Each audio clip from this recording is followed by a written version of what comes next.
are back with an LFL Talks video today, and we are going to be chopping up about the latest kind of current affairs and events. And I just wanted to say a big thank you to you guys for all of your comments and our consistency. So thank you for your support and your encouragement as we are trying to steward what the Lord has given us with more graciousness. And if you really are a supporter, then don't just click the subscribe button, hit that notification bell so when we do post this content, you'll be able to actually see it on your feed and receive the notifications.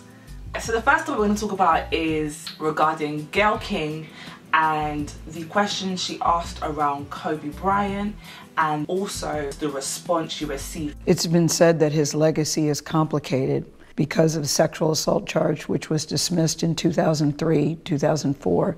Is it complicated for you as a woman, as a WNBA player? It's not complicated for me at all. Firstly, we just want to, give our condolences to Kobe Bryant's family and all of the other families who had lost a family member in that plane crash. Gayle King, she is a journalist in America, and she tends to cover, big, high profile, a little bit controversial kind of issues. And she recently did an interview with Kobe Bryant's good friend Lisa Leslie, and they were speaking about various different things concerning his legacy. And her network CBS, they put out, I guess you could say, a trailer or a teaser of what the interview was about, and the section that they decided to run with was a section where Gayle was questioning Lisa about some of the more infamous aspects of Kobe Bryant's life, particularly an accusation of sexual misconduct where it was a rape allegation, accusation, and she was asking his friend, this is post death, asking his friend, is this something that we should be associating with his legacy, essentially. And Lisa, his good friend, really handled the situation very well, but there's been a huge backlash that she has received off of the back of that portion of the interview. I'll just start with my thoughts when I first saw the Gayle King, when I first saw the clip, right? I didn't particularly think that she was doing too much until there was just almost like a pestering. It was just her mannerisms when she was saying that the alleged victim had decided to dismiss the case. It had almost of an attacky kind of feel, like it didn't seem genuine. It didn't. It seemed like she was, So that's my first impressions from that. What do you think about her even posing the question? I think she's a journalist. Same. And she's doing a journalist job. Yeah. And it's like, you can't tell her to be a good journalist and then not tell her to ask difficult questions. Yeah. Do I think it was appropriate at the time? No. But she was doing her job. I don't think it was an inappropriate question. Like I said, I haven't watched the whole interview, but based on Gayle King's her damage control video where she was trying to explain what had happened, she said the video was very wide-ranging, and from what we've just watched right now, we're kind of refreshing her memories. It was like a 5-minute portion of an interview that I would expect would have gone on for at least over an hour. So I don't think it's inappropriate because, like you said, she's a journalist, and if you are talking about someone's legacy, you have to acknowledge the fact that it happened. When you look at the definition of legacy, because people say, oh, you're trying to, in essence, ruin his legacy. Well, by definition, legacy is about somebody's history. I'm not ruining the legacy by bringing up what is actually part of his history. I think that it would be a disservice to herself in her profession for her to have a, let's say, an hour conversation about the man and not bring up something that was so significant in his career. And we know it's significant because they said that when the alleged rape case came about, that it was in essence detrimental to his career. It was a thing that everybody was talking about at the time. Every single person they said that was sponsoring him pulled out. So this is not, it's not like a whisper situation. This was a big thing that everyone knows about. Everyone knows about. So I don't think that she should be attacked per se for asking the question. Timing wise, I think people do have a very valid point in regards to the man was actually alive. And when he was alive, there were many opportunities. Just to have the conversation, is this necessarily the right time?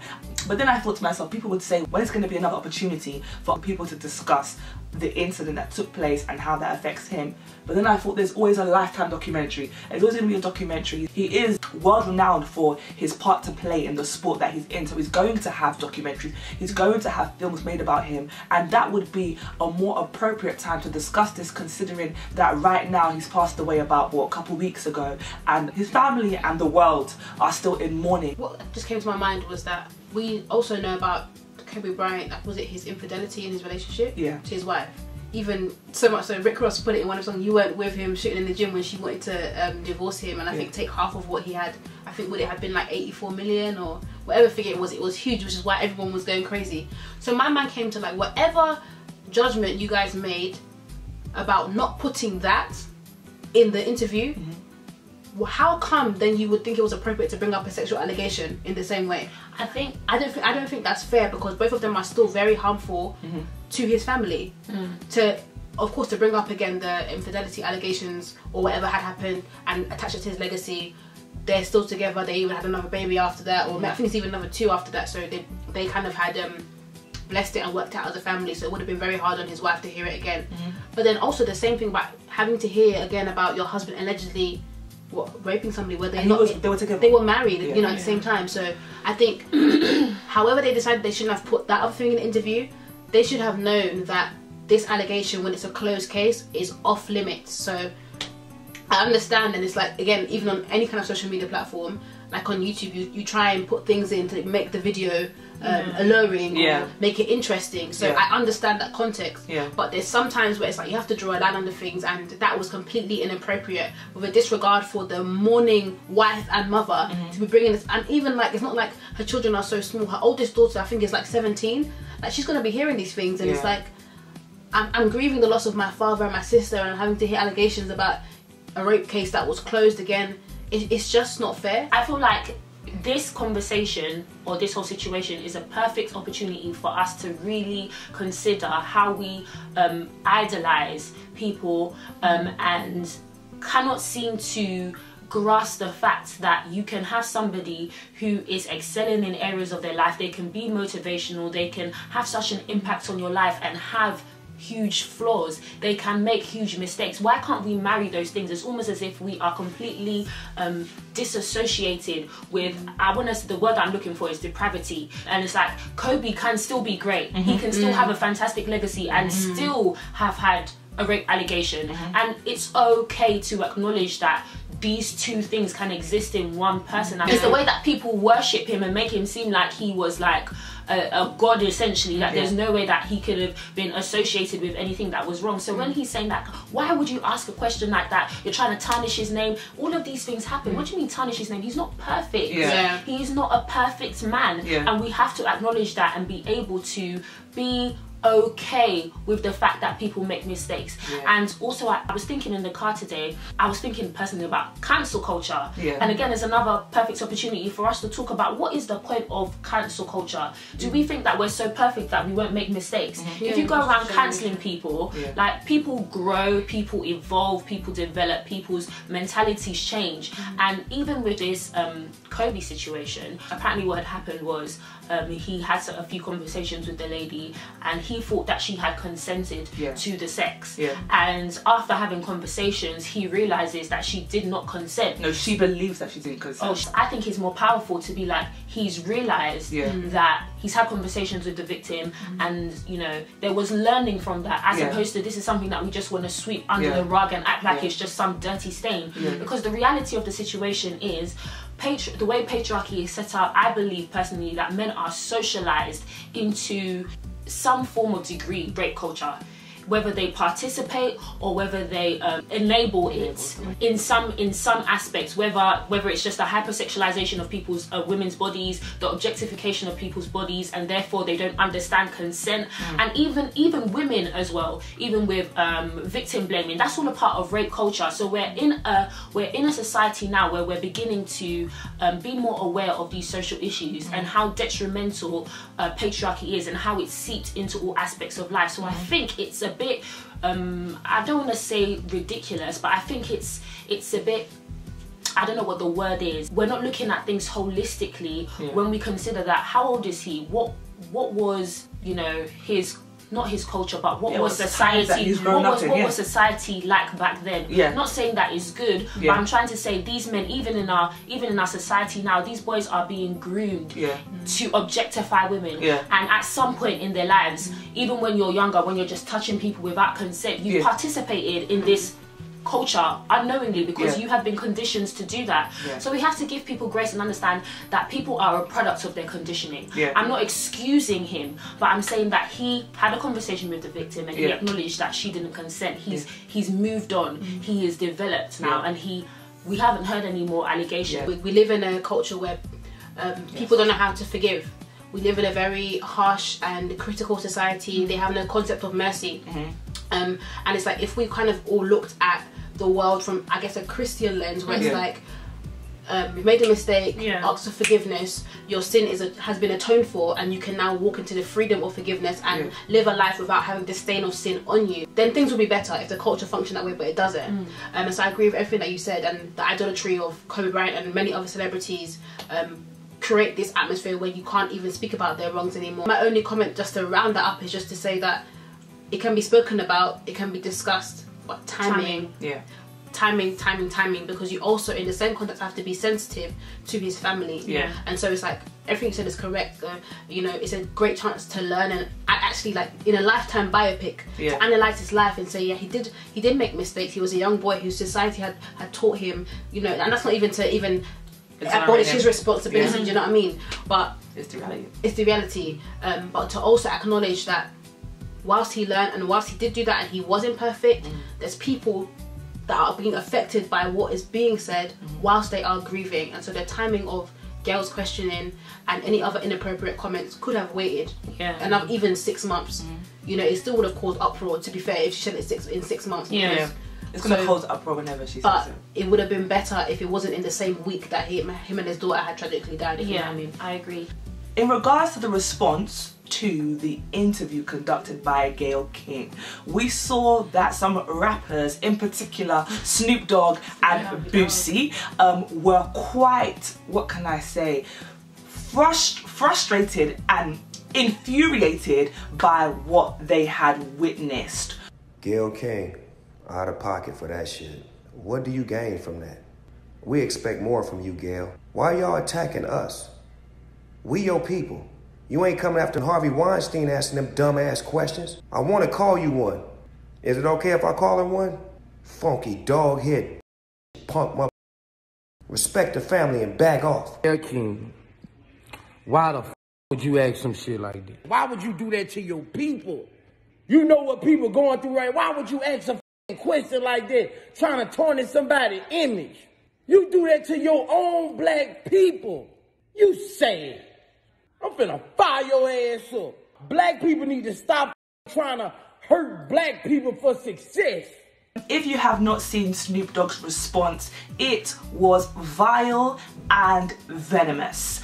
Boosie's response was pain translated as anger. As we discussed, there's definitely room for people to be upset by the interview that took place or by the questions, but I think that does not give anybody the right nor responsibility to attack Gayle the way in which that they have chosen to attack her. I find it very interesting that other people in the journalist sphere have, after Kobe's passing, not even just asked questions regarding the alleged sexual assault, but they have straight up called him a rapist. And you, Mr. Rapper, you have not gone with the same energy towards those people that straight up called him a rapist, but to the black woman, you come out with straight up disrespect and disregard and disgusting language. It is, what can I say? It is definitely reflective of the fact that when a black woman does something that a black man does not like, it is as if they feel like they have the free pass to just fire abuse at her, and it's not okay. It is not okay. They should be reprimanded for their behaviour. It is outrageous. All you lot have children, and what's so crazy about this whole thing is that you people that be talking about, oh, look at what you're doing to black people, look at what you're doing to black people. If you want to talk to you, man, that rap, I like rap, but let's start off with, first off, the way in which you spoke to her, that's a disrespect to black people, that's a disrespect to black women. But let's talk about rap. Okay, you want to say that the way in which her and Oprah behave is such it's so detrimental to the black culture, but let's talk about the fact in which you glamorize drug culture, you glamorize gang culture, and you are persistently emphasizing the disrespect of the black woman. But somehow Gayle's her comments are such a tearing down of the black culture, but you do it every day. So you're not thinking critically, because if you're thinking critically, you will actually go and look at your raps and you would say, you know what, maybe I can't come at her the way I'm coming at her. But you know what, yeah, I just wanted to say that I do think some of the comments that he made, like, where's your little 1-2 interview about Harvey Weinstein? It's fair. These are all fair. These are all fair. It's all fair. It's all fair. But like you said, the way that he spoke was absolutely out of order. But he did eventually come and apologize. The first video that he did was very deflecty, like, you know, I didn't say I'm a non-violent person. He said, I'm a non-violent person, we're just upset, you know. What did he do? You not say we're gonna... Yes, literally, we're coming for you, like, back off, we're coming for you. Punk. Like, do you know what I mean? And so the first video that he did, I thought, this guy is insane. You literally said you're gonna come for her. And then after, a couple of days after, he did another video saying that he spoke to his mum on the phone and really did a proper apology. Like, I am so sorry for the way I spoke to you. I shouldn't have done that. There was no need for me to call you out your name. And even though you did this, we're just hurt and blah, blah, blah, blah. So I appreciate the apology. But one thing that I found really interesting was a journalist he's a sports journalist called Mark Lamont, and he made some tweets because he was defending Gayle, pretty much saying what we're saying, like there is room to criticize what she did, how she did it, without calling her out of her name. And he's like, shout out to all of the girl dads 1 week ago who were doing hashtag girl dad, and now I think it's appropriate for Snoop Dogg to be calling her a funky wigged dog face bee. I just think his response was very emotional. It was. As a celebrity, you have people who deal with your PR, who deal with your communications. Like, you actually did not run that past anybody. No. Even the video when he was asking, should I say it? Should I say it? He's asking himself. He's asking himself. He's not. I thought maybe he's asking his wife. No. When I watched it again now, your eye didn't shift. I was shocked. You are asking your man. I was shocked. And you decided, you know, I'm gonna do it. Like you said about the news anchor, the same people that we posting girl dad, I'm a girl dad. Like, is this what you want your daughter to understand about how a black man should discuss a black woman? It's inappropriate. And so I'm happy that he spoke to his mother, who probably is a strong black woman. So she's an evangelist, I think. She's an evangelist. She's like a bishop to do his album. The Holy Ghost. So I'm sure she spoke some sense into him and made him realise how inappropriate it was. I'm sure she'll be like, she's the same age as me. She could be your mama. Competition that she's having with him. Do you know what I mean? So I'm happy that he did give a more heartfelt and genuine response in the end, which is, again, it kind of rounds up with what we were talking about Kobe. Like, we can't now cancel Snoop Dogg because he made a mistake in emotion and he acknowledged, okay, I shouldn't have been saying that. And so now it's like, there's just so there much has to be room for grace. There has to be room for mercy. Commerce, Philippe Schofield.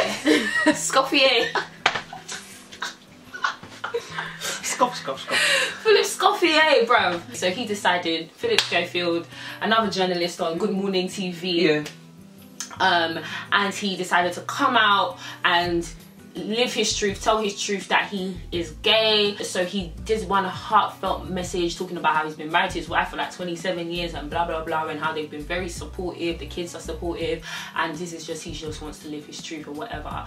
My first reaction is, you have to be frigging kidding me. 27 years! That's just marriage. What about the dating process? 27 years! We haven't been alive. I'm not 27. That's what I thought about. I'm not 27. I went here. I wasn't even being conceived. Let me tell you the truth. Just an egg. What? 27 years you have lived a lie. If I could No, it's not about living a lie. You have brought me along. Are you mad? It's not about living a lie. It's you have brought me along. And then the news has come out. He said, he knew that he was gay before he got married. No, this is what you have to say. Kill me till I'm dead. I'm sorry. Kill me till I'm dead. What is all of that? Do you know what it's like? no, Philip Schofield, you came out and said you're gay. No, you came out and said that you are selfish. Like, you could have come out and no one needed to. Why did you have to announce it? You have children. You are selfish. You are another Caitlyn Jenner. I'm so sorry. Because you can come out without doing a public announcement. I'm so sorry. Destroying your family. What about your wife? This is embarrassing for her. Complete and utter humiliation. And then even, I found an article someone posted, like, speaking about this issue, said her husband done the same thing to her, and she said, like, it was literally detrimental to their family. Jeez. So, like, when gay men marry straight women, they're not only fooling themselves, but ensuring future heartbreak. It ruins families. The psychological effects on your children and your wife. That, how did I not notice that my husband was a homosexual for 27 years and now he's come out and I have to accept him because if I deny him in public, I now become a monster. You're saying the family supportive. What do you want them to do? What do you want them to do? We were having this back and forth in our group chat. Like, one of our friends, she was saying what we're saying. Mercy, give him grace. Where is your mercy, ladies? Nah, where's your mercy?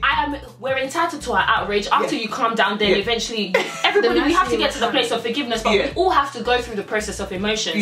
So she was just basically asking for grace and mercy right now. Right now is not the time for grace and mercy. We must hold him accountable.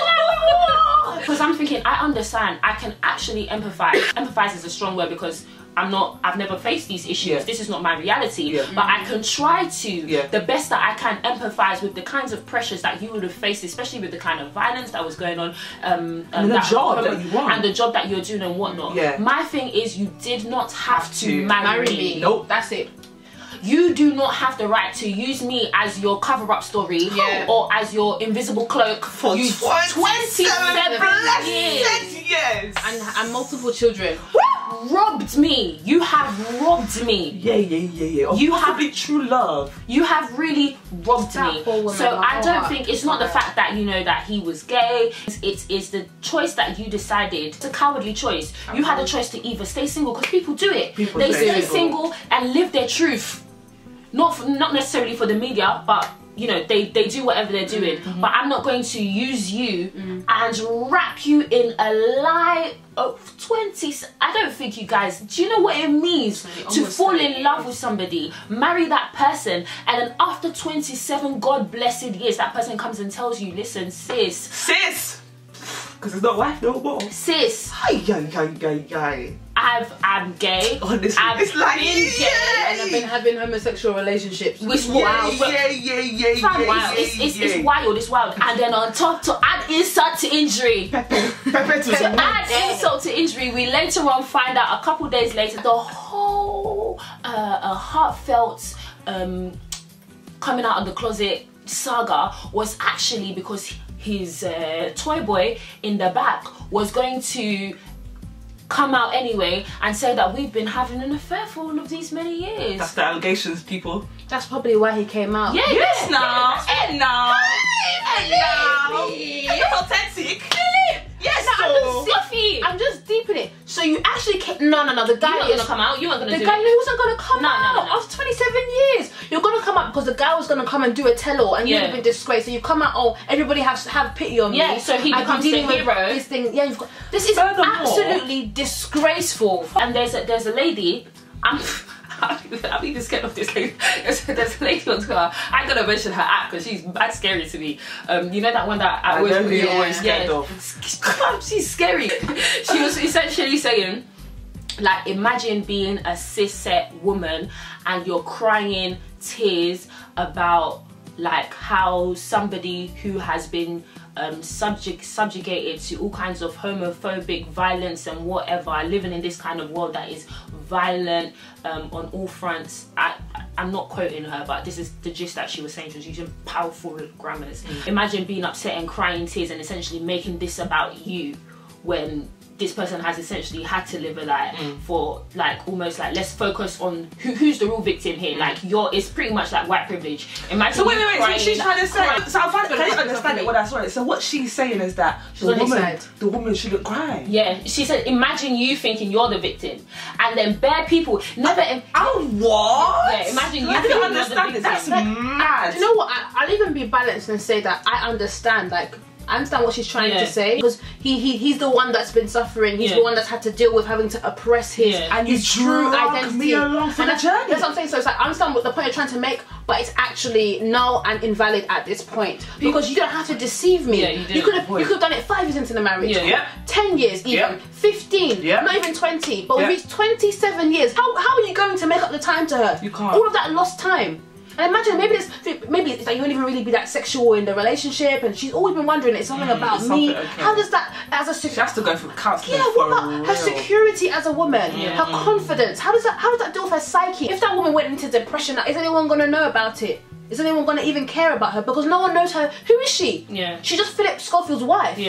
You're already living under the identity of this man. Now this is what people are gonna remember you for. God. Ridiculous. What people were saying in regards to that tweet when she put it out is that kind of sentiment or that kind of narrative is actually laced in misogyny. Because again, the whole point of misogyny, or some of the points, I'm not very studious in the whole thing, is that men want to objectify us and use us as a means to an end. And right now you are giving him license to use a woman for 27 years. So the next topic that we will be discussing is Zeze Mill's opinion on polygamy. So there was a situation where a young gentleman had, you know, put out on Twitter how he was celebrating his babe on Valentine. Was that what it is? Something like that. Valentine is coming.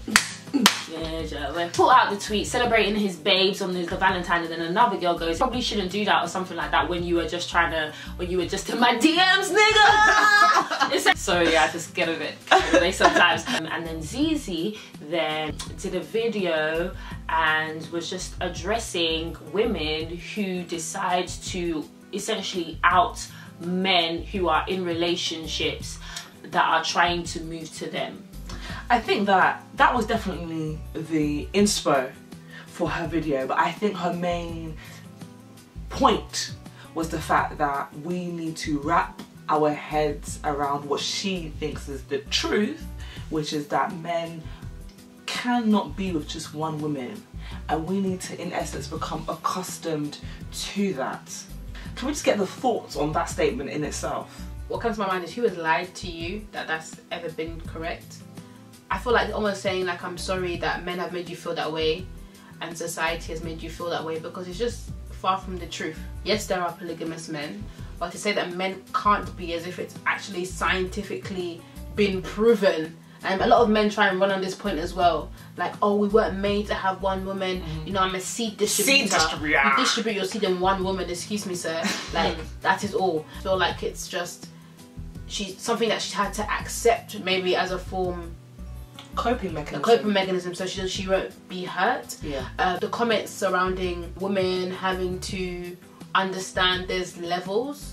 It's like, yeah, there really are levels of not having to be in a relationship where you're disrespected. Doesn't matter if you're buying me 10,000 roses and then you're sliding in someone's DMs, you're still disrespecting me. I agree that men sometimes purely do want something sexual from a woman they're chasing in the DMs, and sometimes agreed to what she said, that men, they just want to feel like they still got it, like when they're in a relationship. But I think that there's no woman out there that I recommend that you need to get your head around it. No. Yeah, it's nothing to get your head That's around. nothing you need to try and understand, digest, or ever tolerate. And this society will make you accept a standard that's beneath what you deserve in life, because it's, or men can be unwilling to address themselves and address the problems that they have, and understand that they have issues with unfaithfulness, or even if it's lust, or unable to identify that what they're doing is problematic, and so we're forced as women to have to accept it. And that is not the case. You do not have to accept it. I think that when women decide to hold the opinion that she does, which is that men are polygamous, it is a direct fruit of patriarchy. In the sense that the thought that men are polygamous and women can be monogamous is only of benefit to men. And women, in order to, like we said, just to cope, they will latch on to this philosophy, when you say that men are polygamous and women are not, what I hear is that men lack self-discipline, and I don't actually believe it to be true, but I believe that society give men a pass when they want to. So when it's in favour of the man to lack self-discipline, then we give him a term and say that he's polygamous, when really and truly he just lacks self-discipline, and we have enabled him to live in the lifestyle that he's currently living, and therefore women need to now subject themselves to just get with the program, just submit now to what we are saying is the norm for men. So I'm gonna say an example of that is, I think it's the baby, his baby mum. Yeah. And it's like, in the interview that she did, she was kind of saying like, we're not together, but that's my baby though. Yeah, that's my boo. Oh, that's my boo. That's my boo. And it's just like, what does that even mean? Yeah. It's like, okay, so because I know that he can't be faithful to me, yeah, and gonna cheat on me, like, I accept it. Yeah. And then still try and claim a position. Yeah. But I'm the baby mom. Yeah. Like, you're being disrespected. Like, why can't you see that? Yeah. And then recently, then she had a kind of outburst online because he's got a baby. He's got another baby. But what's your problem? What do you expect? When the baby is out there having sex because you've allowed him to do so, yeah, because she's probably embraced the mindset Zeze Mills has that men can't be monogamous. Yeah. This is the fruit of it. This is the fruit of sex is a child. And so I don't understand this mindset, and it's very dangerous to adopt. And I think as a woman, it can be very selfish in this situation again, because you're not thinking about your child, children. You're just thinking about what you need to feel secure, and like, oh, he can have all of these women, but I'm the number one, and they'll even call himself the B word on top of it. I'm the number one B. I'm the number one B. Like, what does that mean? If my man sleeps with every other woman in the world and then comes home and sleeps with me, I'm not number one anything. I'm the resting place. I just one comment. So if men cannot be monogamous, why can women be monogamous? I don't understand. It's the same human being, it's the same human nature.